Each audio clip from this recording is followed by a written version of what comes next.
সৃষ্টিকর্তা যেমন আমাদেরকে তৈরি করেছেন সৃষ্টির সেরা জীব হিসেবে, তেমনি আমাদের নেতা তারেক রহমানও কিন্তু আমাদের সেই সৃষ্টির মধ্যে আমাদের যেমন দলের দায়িত্ব দিয়েছে, দায়িত্ব পালন করাও কিন্তু একটি ইমানি দায়িত্ব, ঠিক কিনা?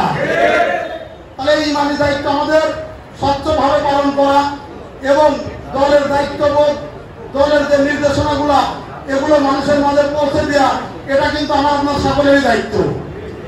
মহান আল্লাহ পাক কিন্তু এখানে আমরা যারা উপস্থিত আছি, শুধু এখানে না, সব সৃষ্টিকর্তার ইচ্ছাটাই কিন্তু আমি এখানে আজকে এই দায়িত্বটা পালন করছি। এটা যেমন ঠিক, এখানে যারা উপস্থিত আছেন এই হয়তো বড়গ্রাম থানা স্বেচ্ছাসেবক দলের সভাপতির দায়িত্ব আপনারা নেই, কিন্তু আপনারা দেখেন কেউ না কেউ যার যার জায়গা থেকে, কেউ বাড়ির পরামানিক, কেউ সামাজিক পরামানিক, কেউ দলের নেতা, বিভিন্ন জন বিভিন্ন দায়িত্বে আছেন না? তাই আমরা একে অপরকে কিন্তু কটাক্ষ করার কোনো সুযোগ নেই। এখানে যারাই উপস্থিত আছে আমরা সকলেই কিন্তু যার যার জায়গা থেকে সম্মানিত এবং ক্ষমতাধর ব্যক্তি, ঠিক কিনা?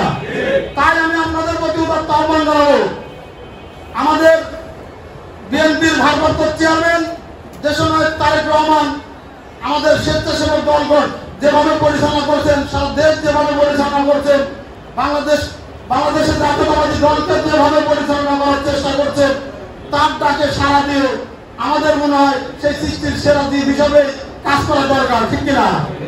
তা আমি আপনাদের বলবো যে আমাদের বিএনপির ভারপ্রাপ্ত চেয়ারম্যান তারেক রহমান 31 দফা ঘোষণা করেছেন। 31 দফা আমাদের বাস্তবায়ন করতে হবে, 31 দফা বাস্তবায়নের বাহক হতে হবে।